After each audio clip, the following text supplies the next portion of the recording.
Wasn't really planning on making a video about this, but I'm rebuilding this top end on this 400EX for a friend of mine.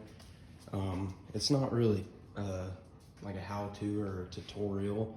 It's just kind of showing what I do to make things easier or whatever. So I already got the motor torn apart. I didn't video any of it.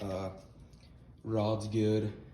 It's got a little bit of side-to-side play, and I think there's a little bit too much in it, but it's, you know, it didn't knock or anything before. It ran fine, it just burned oil.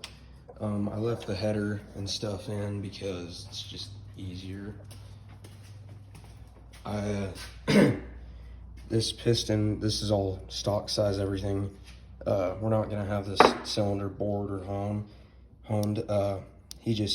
He bought a kit that's got Wiseco piston rings and like I think it's a niche cylinder or something for, I don't know, $300. So it was just cheaper to buy that kit versus redoing this stuff. But that surprised me how much carbon's on that piston. When I rebuilt mine, there was that whole thing, there was nothing there that was like shiny at all. And I bought a very similar kit to that, but mine came with ARP studs, stage 3 hot cam, and 87 millimeter piston or whatever. So it was it's a 416 now. It came with a Cometic Gasket Set too, which is what this kit that he ordered comes with. Just bagged all the plastics and stuff, all the stuff for the plastics and everything. Everything else, like, these things are not hard to work on, you know. Nothing's really, it probably took me an hour max to tear the whole top end apart. It was pretty fast. Yeah, he's got some oil here and his filters and stuff. I'm waiting on that kit still, but I just cracked these studs loose. We're gonna put those studs in there in his new cylinder. And it's conventional oil. I don't like to run synthetic on break-ins. What I do for break-ins is I start it, let it run for 20 minutes. You know, I don't really let it idle. I just, like, it'll idle a little, but I'll give it a bunch of gas and stuff. I mean, not full throttle, and I let stuff warm up, but yeah, I just kind of vary the throttle and do all that. Run it for the first 20 minutes, turn it off, let it cool all the way down. Then I drain the oil out of it, put it back, put 2 new quarts of oil in and a new filter, run it for 10 hours like Honda says. And you know, I don't run it at full throttle, but I do ride it, you know, like kind of how I'd normally ride it. I just not as hard on it and stuff. I just kind of, I don't know, ease it into it a little bit more.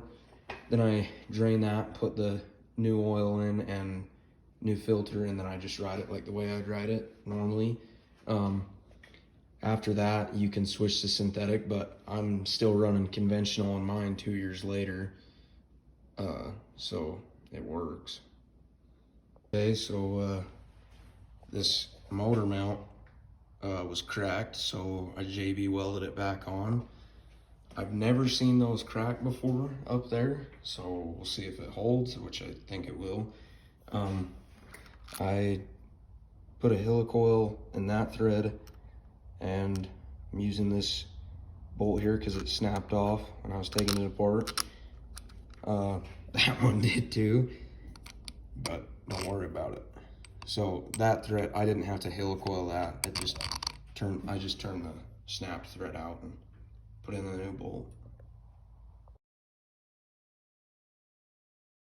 Okay, so the parts came in. It's got everything I need. I think this is a niche cylinder or something.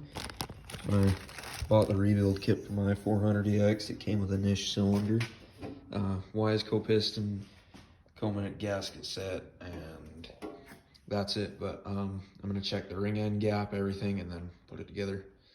So I gapped the rings, they're all good. I clocked them as well, put the studs in the cylinder. I'm gonna torque them and all that. I think what I'm gonna do, I might try something that I've never seen done.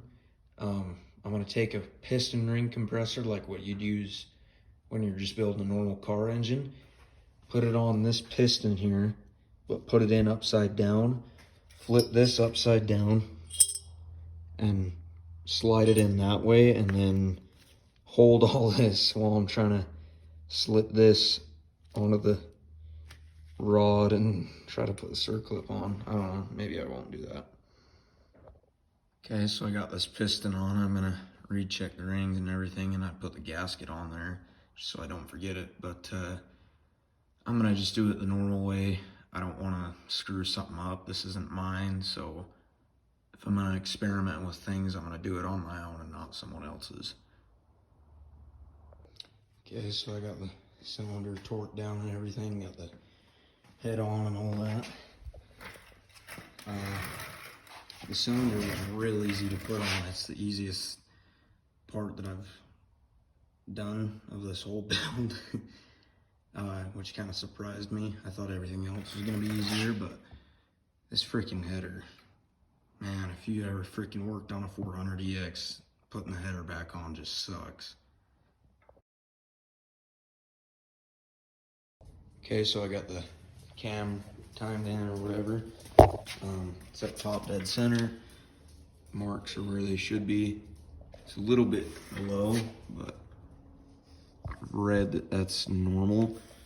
And then I've got that one mark up.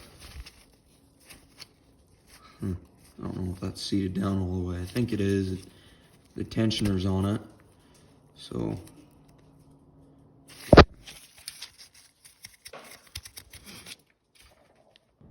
okay, so I got this mount on, valve cover on and stuff. I'm gonna let it cure and stuff a little bit longer before I torque it, but the next thing, adjust the valves, throw the carburetor, all that on. But I'm gonna go fly airplanes first because they're more fun.